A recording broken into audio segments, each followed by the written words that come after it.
Willkommen in der Zukunft und willkommen auf meinem Kanal. Heute möchte ich über die spannenden Themen Biohacking, Cybertechnologie und humanoide Roboter mit dir sprechen. Falls dich das interessiert, bleib einfach dran, abonniere am besten meinen Kanal, um keine Folge zu verpassen, und ich wünsche dir jetzt viel Spaß.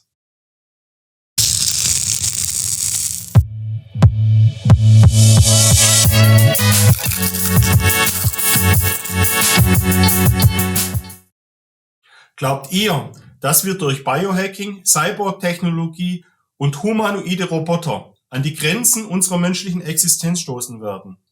Oder ist das erst der Anfang einer neuen Ära? Dazu zeige ich euch einen kurzen einleitenden Film.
Nach dem kurzen einleitenden Film stellt sich die Frage, was macht uns eigentlich zu Menschen? Künstliche Intelligenz wird immer leistungsfähiger. Doch kann sie fühlen, verstehen oder kreativ sein? Kreativität entsteht nicht nur aus Logik, sondern aus Intuition, Emotion, Neugier und Reflexion. Wir erschaffen Neues, weil wir inspiriert sind. Nicht nur, weil es um Daten geht. Doch braucht es mehr als Kreativität. Es braucht Verstehen, Fühlen und Denken. Wir erkennen nicht nur Muster, sondern ihre Bedeutung. Unsere Emotionen beeinflussen unser Handeln. Dazu möchte ich euch ein paar Zitate geben. Ein bekannter Informatiker sagte dazu: Eine Maschine kann einen Menschen ersetzen, aber nicht ihre Fähigkeit, neue Ideen zu erschaffen. Er meinte damit, die künstliche Intelligenz kann uns unterstützen, aber nicht unsere Originalität ersetzen. Ein anderer Informatiker meinte, das Problem ist nicht, dass Maschinen denken, sondern dass Menschen aufhören zu denken. Die Gefahr ist nicht die künstliche Intelligenz, sondern unsere Bequemlichkeit. Die Frage, die sich eigentlich stellt: Wird künstliche Intelligenz jemals ein Bewusstsein entwickeln, oder bleibt das einzigartig menschlich? Hast du schon mal von Biohacking gehört? Nein, ich meine nicht das Computerhacking, das ist allgemein bekannt. Biohacking ist, wenn der Mensch seine eigene Biologie designt. Was bedeutet eigentlich Biohacking? Biohacking ist, wenn ein Mensch versucht, das Optimum aus dem Körper und aus dem Geist herauszuholen. Etwas, das wir bereits durch gesunde Ernährung, Training oder Meditation tun können und oft als Lifestyle Biohacking bekannt ist. Doch neue Technologien ermöglichen tiefere Eingriffe, wie zum Beispiel das genetische Biohacking und das Cyborg Biohacking. Da das nicht so bekannt ist, möchte ich dir das etwas genauer erklären.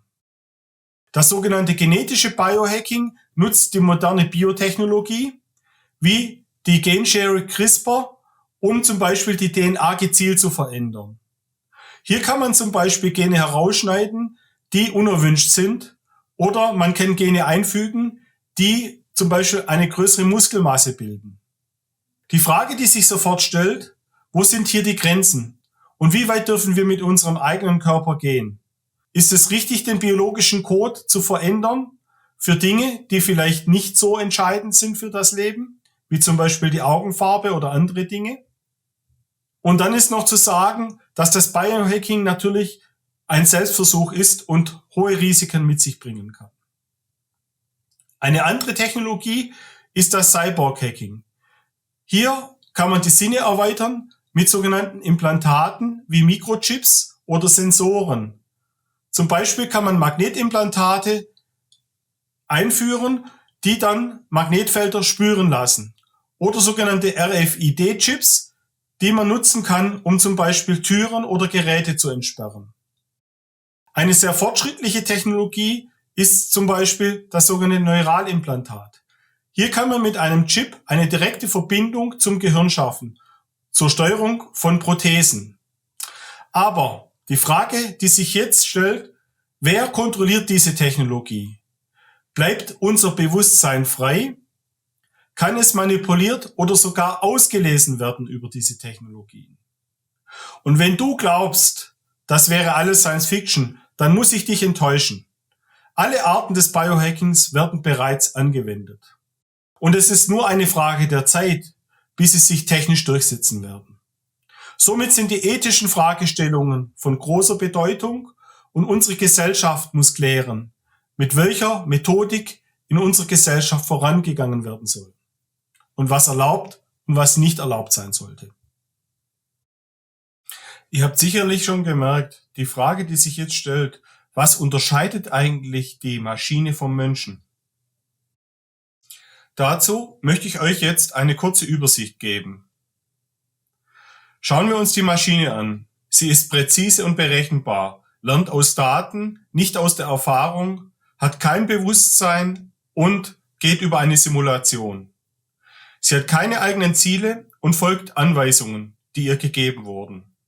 Ein Mensch dagegen besitzt ein Bewusstsein, Emotionen, Kreativität und Intuition, aber auch eine Moral und eine Ethik. Er hat Fehler, aber er ist auch lernfähig. Ihr seht also, die Unterschiede zwischen Mensch und Maschine sind doch relativ groß.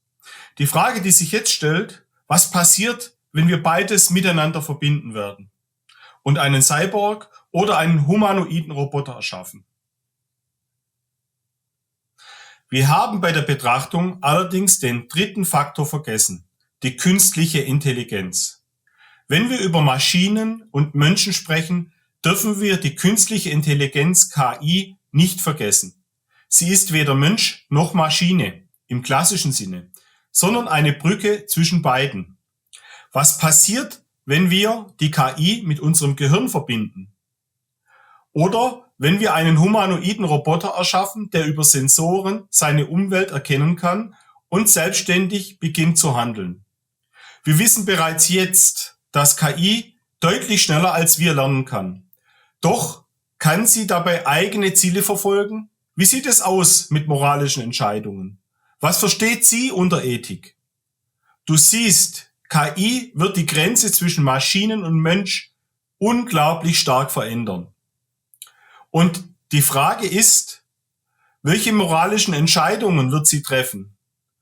Das ist noch völlig offen und eine wichtige Frage unserer Gesellschaft.